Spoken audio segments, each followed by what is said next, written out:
Hello everyone, कैसे हैं आप सब। आई होप आप सभी ठीक हैं। So today we will complete second question of exercise 5.1। तो ज़्यादा देर ना करते हुए हम शुरू करते हैं। Question number second, write first four terms of the AP when the first term a and the common difference d are given as follows. तो इस क्वेश्चन में आपके टोटल 5 पार्ट्स हैं। आपको फर्स्ट टर्म गिवन है और कॉमन डिफरेंस गिवन है। With the help of first term and common difference हमें फर्स्ट 4 टर्म्स क्या करनी है, एपी की फाइंड आउट करनी है। तो स्टार्ट करते हैं। जैसे कि क्वेश्चन आप सभी के सामने है। So answer number 2, first part, a is equal to 10 and d is equal to 10। तो फर्स्ट टर्म हमारी सेम 10 ही रहेगी। सेकंड टर्म हमारी होगी ए प्लस डी। इंट्रोडक्शन में हम काफ़ी अच्छी तरह ये कॉन्सेप्ट कंप्लीट कर चुके हैं। सो 10 + 10 20। A3 होगी हमारी ए प्लस में 2D।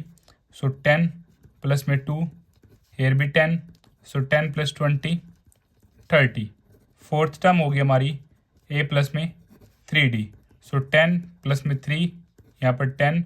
सो 10 + 30 ये आ जाता है हमारा 40। तो फर्स्ट टर्म है हमारी 10, सेकंड 20, 30 देन 40।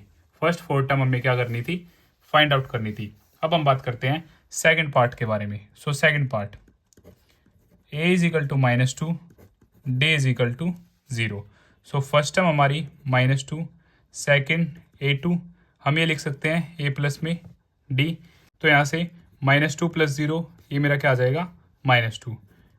थर्ड टर्म ए प्लस में 2D, अगर यहाँ पे 3 है तो 2D आ जाएगा, यहाँ पे 2 है तो 1D आ जाएगा, सेम 4 है तो 3D आ जाएगा। इज इक्वल टू -2 प्लस में 2, डी क्या है 0 है हमारा, -2 + 0 सेम -2। फोर्थ टर्म हमारी ए प्लस में 3D। सो ए है मेरा -2 प्लस में 3, डी है मेरा 0। सो -2, 3 की 0 से मल्टीप्लाई करेंगे 0 सेम -2। तो यहाँ पे फर्स्ट टर्म भी -2, सेकंड टर्म भी -2, थर्ड टर्म भी -2 और फोर्थ टर्म भी हमारी क्या होगी, -2। अब हम बात करते हैं थर्ड पार्ट के बारे में। सो थर्ड पार्ट में हमारा ए की वैल्यू है 4 और डी की वैल्यू है -3। सो फर्स्ट टर्म है हमारी 4, सेकंड टर्म है ए प्लस में डी। सो 4 + -3, यहाँ से 4 - 3 ये आ जाती है 1। फर्स्ट टर्म है हमारी 4। सो थर्ड टर्म होगी हमारी ए प्लस में 2D। सो 4 प्लस में 2 -3। सो 4, 3 × 2 = 6, माइनस का होगा और यहाँ से -2 आ जाती है। फोर्थ टर्म होगी हमारी ए प्लस में 3D। सो ए हमारा 4, 3, डी होगा मेरा -3। सो 4 + -, 3 × 9। सो यहाँ से आ जाएगी -5। सो फर्स्ट टर्म हमारी 4, सेकंड टर्म 1, थर्ड टर्म -2 और फोर्थ टर्म होगी हमारी -5। अब हम बात करते हैं फोर्थ पार्ट के बारे में। फोर्थ पार्ट में हमारी ए की वैल्यू है -1 और डी है हमारा हाफ। तो यहाँ से फर्स्ट टर्म हमारी -1 हो जाएगी, सेकंड टर्म ए प्लस में डी, तो यहाँ से -1 प्लस में हाफ। सो LCM 2, 1 की टेबल में 2 2, -2 1 ये आ जाएगा आपका -हाफ। A3 होगा आपका ए प्लस में 2D। ए आपका -1, 2, डी है हाफ, 2 से 2 कट गया, -1 + 1 0 आ जाता है। फोर्थ टर्म ए प्लस में 3D। सो ए है -1, 3 और ये आ जाएगा हाफ मल्टीप्लाई -1 प्लस में 3.2। एलसीएम जैसे ही आप लेंगे 2, यहाँ से आपका -2 प्लस में 3 और ये आ जाएगा प्लस का हाफ।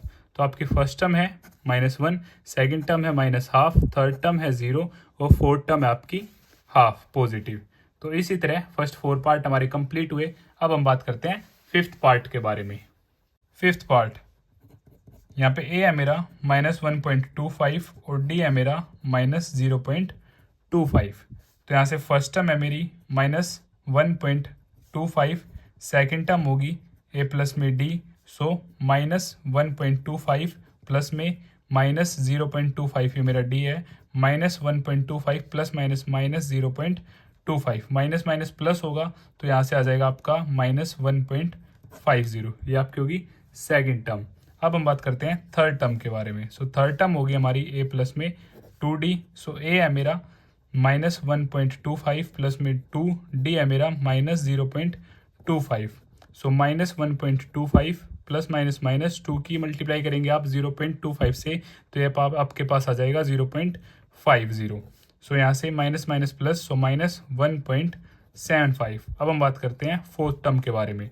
सो ए प्लस में 3d, सो -1.25, 3 माइनस 0.25, सो -1.25 प्लस माइनस माइनस 3 के आप इससे मल्टीप्लाई करेंगे 0.75 से, तो आपके पास आ जाएगा 0.75। जैसे आप इन्हें ऐड करेंगे माइनस माइनस प्लस, सो 1.25 और 0.75 ये आपका आ जाएगा 2, वो भी माइनस का। तो आपकी first term -1.25, second term -1.50, third term -1.75 और फोर्थ टर्म -2। और इसी तरह हमारा क्वेश्चन नंबर सेकंड कंप्लीट हो जाता है।